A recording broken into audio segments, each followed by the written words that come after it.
We are here in Taipei. We're just about to go to the closing ceremony of RightsCon 2025, which is the world's leading summit on human rights in the digital age. And our very final interview, our very final guest Yes. is Maryam Abdulhadi Al-Khawaja. She is a Bahraini-Danish human rights activist.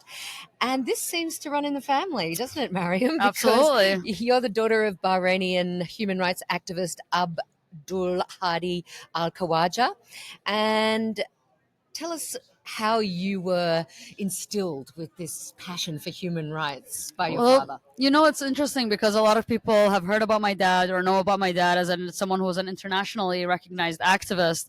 But what people don't know is that I grew up with two activist parents. Oh, your mum as And well? my mother is definitely a fierce advocate of human rights, of personal freedoms, and of all kinds of things. And so I grew up in a household where both my parents were very adamant about teaching us about justice, about standing up for ourselves, about, the responsibility, the social responsibility and ethical responsibility that we have as individuals to do something when we see any form of oppression happening or any form of injustice. And so we learned very quickly that it wasn't just about necessarily Bahrain or our personal causes. It was very much about this interlink of communities and causes and issues that we took to heart and learned to stand up for. And what was the first protest you went to? What was the first experience of that exact thing, standing up for human rights? I would probably say that the first protest I went to is probably one that I don't remember. Yeah. You were just a baby. Yeah. In the tummy? And yeah, probably. The first one that I remember was actually a protest for Bahrain in Denmark. I also remember I have these vague memories also in Copenhagen protesting against the Iraq War, protests for Palestine as well. So there was quite a few, Yeah, it's been a lifelong journey. Hey? Absolutely, yeah. And you've got the Free Palestine T-shirt on. Of course. Today. Always. And tell us about your dad. Like, tell us, I know honestly, your father must be so proud of you and so honored, really, to have you as a daughter because you have dedicated so much of your life to his freedom. I would hope so. I hope that he's proud of me. I hope that I can live up to the kind of world that he has tried to create. And he's paid a very huge price for it. In many ways, I'm very privileged because by the time I was getting very active, I already had a second passport, which meant that I was protected in ways that my parents never were. And so I had options in ways that they never had. And so I've been trying to, while also recognizing my privileges, to think about how I can use them to do the work that I do, to fight for the cause that I believe But in. you've also done things like get on a plane or attempt to get on a plane and fly back to Bahrain to Yes. a meeting with your father and been denied access. It was British Airways? That's right. Yeah. How was that? The first time I went back to Bahrain was 2014, which was when I was arrested upon arrival. I was assaulted by police. I was imprisoned for about 3 weeks.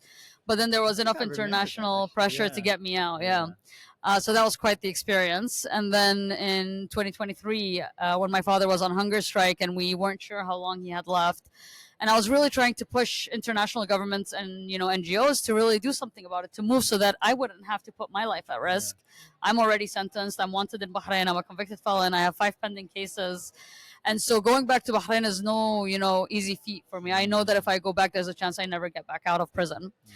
But I decided that at that point, it was more important to do something, take a drastic measure to try and save my father's life because it didn't seem like other people were going to move. And again, I was lucky enough to have built such a solid network that I was able to get some really great high profile international activists and directors of organizations to join me on that journey. And it created such a big buzz around what was happening that we were denied boarding, of course, but then my father received medical access again, and so it worked. Tell us about his plight. When was he arrested? Was he arrested just for being a political activist? A human rights defender, yes. Yeah. My father has been a human rights defender pretty much all of his life. And it's not just him, like his family has also paid the price because, in many governments, many countries, and not just Bahrain, you see this over and over again. Egypt is another example, and you see this in other places as well. They don't just target the activists, they target your family because they know that it's easier to take risks when you think you're the only one who's going to be subjected to harm or risk by it. But when you know it's suddenly going to start, affecting your family members, it's a lot more difficult to stand up and do the right thing. And so it's been a lifelong journey of, the work that he's been doing and so on. But that's also why he's seen as such a threat to these governments, because the way that he's able to talk about these issues, the way that he, when he talks to people about activism and so on, he tells us that, nonviolent resistance and nonviolent, movements are not it's not a passive thing. It's a very active thing. And to be a human rights defender, part of your job is to be leading the nonviolent protests, is to be at the forefront and show it, leading by example. And it's not just, standing on the side observing what's happening and taking notes about the violations that occur. And in 2011, of course, after the uprising started, my father was a central figure in the uprising. He gave a lot of speeches about human rights. One of the most important things he said is that even if we're able to, form a new government and get rid of this one, we're going to make sure that nobody gets tortured, because that's not who we are. We're going to make sure that they get fair trials and due process, because that's who we need to be as a people. And so people like that become more dangerous than the people sometimes who pick up guns, right? Yeah. For governments, like that's a lot more dangerous. And so as soon as, the Saudi and the Emirati armies sent in their troops and, really cracked down on the protest movement, my father was arrested in April 2011. He was severely beaten until he was unconscious in front of my family. And then he was disappeared for about 2 months, where he was severely tortured in a military prison underground. And then he was sentenced to life imprisonment in a military trial. And how do you get these stories out to the world? Are they? She's an expert. Yeah, I want to know about how you use, digital tools to get those messages out. Of course. I mean, my main tool for a very long time was Twitter. And I think, that's one of the things that really, I think, sometimes flies under the radar these days, is how important Twitter was to us, not just in the sense of communication and making sure that the world knows about what's happening to us, especially in a place like Bahrain, where most people, when I say I'm from Bahrain, they're like, the Bahamas. And I'm like, no, Bahrain. They're like, where's that, And so I think, it really helped us get our stories out to be heard. But it's part of it... terrible. I actually just pause you there for half a sec. We knew, like Nell and I were doing This Week in Cyberspace when the whole, Elon Musk disaster began. And the key message was, it's not, forget all that, like, it's about how community activists, human rights defenders, journalists, like bloggers, how we use Twitter that's really at stake here, and we've lost it. We have lost it, right? Absolutely. I mean, in those years, the power that we had, like, I mean, I had over 100,000 followers on Twitter, and we were able to get people out of prison just from using Twitter, just from being able to amass enough people tweeting about an issue to get people out of prison.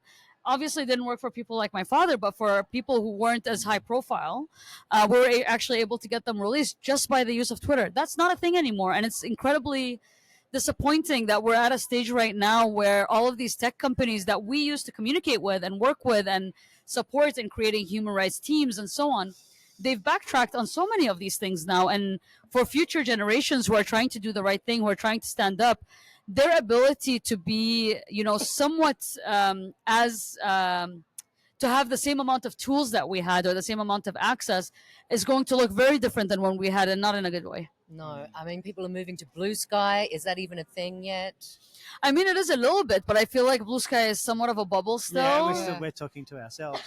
But not that that's a bad thing, because we need to talk to ourselves, particularly at this moment. And, we should start closing up because we've got to get to the closing ceremony. But, that whole idea about, like, maybe this is a point that I've taken away from so many of the discussions that we've had, more than 20 interviews, is about solidarity within community. And at this point, like, Benga talked about Ubuntu, like, I am because you are, and you are because I am. And this whole concept of, like, how do we think about the health Yeah. and the wealth and the well-being of this community. But I think, even beyond that, like, I think the fact that we can exist in tech spaces and the DRC, for example, is not a central topic in every single conversation that we have, there's something missing there.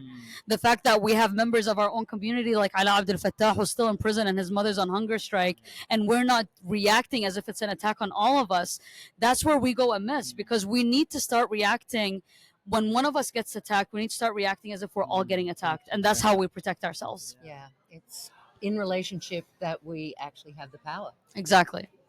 Well, Thank you so much for being our Of final course. guest. thank Of you. course, my I'm pleasure. really glad that I'm really glad to have seen you outside. Way, come and talk to us, and also that you're the final person, because you are, in a sense, an embodiment of what the digital rights community has been through, and with this passion and energy, where we're going to go to. So, thank you. Thank you. It was a pleasure. That's it.